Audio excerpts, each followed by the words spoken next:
Kalau kata boleh 20 kali ketuk, lagi sedap. Agak-agak 3 hari 2 malam nak ketuk pun okey. Hari ni kita nak buat simple punya mi goreng mamak, simple cara masakan panas lah. Bukan mi goreng mamak yang kedai mamak tu tak. Ni mi goreng mamak simple, sesimpelnya yang hampa boleh buat kat rumah. Lagi ramai pula yang kata-kata ni bukan. Memang bukan. Tapi insyaAllah sedap. Okey. Saya nak buat mi goreng mamak daging. Kita goreng daging dulu. Daging ni kalau hampa nak guna banyak, better rebus dulu tau. Bawang putih dalam 2-3 ulas. Kita masukkan sayur-sayuran dulu. Toge boleh. Apa letak kobe, sawi, cabai besar dengan bawang holland. Okey. Untuk mi goreng mamak ni dia sayur kalau banyak lagi sedap. Lepas tu agak sayur tu dah layu, masukkan mi.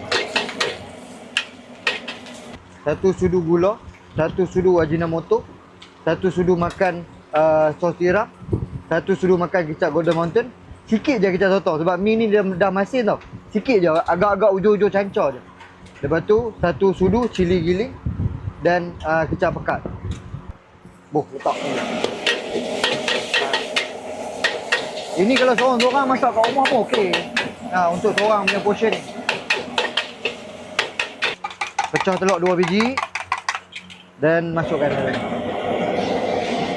Okey, untuk jadikan mi goreng mamak, jangan tunggu sampai telur ni masak tau.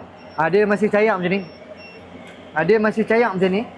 Hampa terus masukkan mi dia. Jom. Bagi dia melekat dengan mi tu. Kalau mi goreng mamak dia kena goreng lama. Bagi ada kerak-kerak tu. Baru dia sedap. Okey, agak-agak dia dah nampak masak, dia dah ada kerak-kerak tu. Baru kita letak last sekali toge.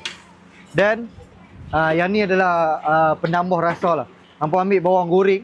Bawang goreng kalau kata yang hampa goreng sendiri pun bagus. Kalau hampa beli kat kedai pun okey lah, boleh pakai lah. Masukkan dalam tu. Sampai dia nampak telur tu melekat dekat mi. Yang tu yang penting. Ketuk bagi banyak sikit. Lagi banyak lagi sedap. Kalau kata boleh 20 kali ketuk, lagi sedap. Agak-agak 3 hari 2 malam nak ketuk pun okey. Okey, siap. Okey. Ni siap. Dia nak goreng telur mata, tergedik-gedik ni api jangan besar. Minyak tu jangan terlalu panas, jangan terlalu sejuk. Dia sedang-sedang. Kalau goreng pakai fry pan lagi senang. Siap. Telur mata tergedik-gedik, nampak? Tergedik-gedik. Okey. Siap kita punya mi goreng mamak ala-ala style kita lah, warung Desa Fahmi lah. Kita tak payah kacau orang. Kita clean yang ni kita punya style. Kalau kita kata hak tiru orang ni, orang kata tak jadi pula. Ni style kita. Jadi tak jadi, inilah style kita, okey. Kalau hampa nak rasa kat kedai kami ada je. Ni mi goreng mamak daging. So ada telur mata tergedik-gedik. Hampa boleh main rasa. Cuba tengok kena dengan selera ke tak.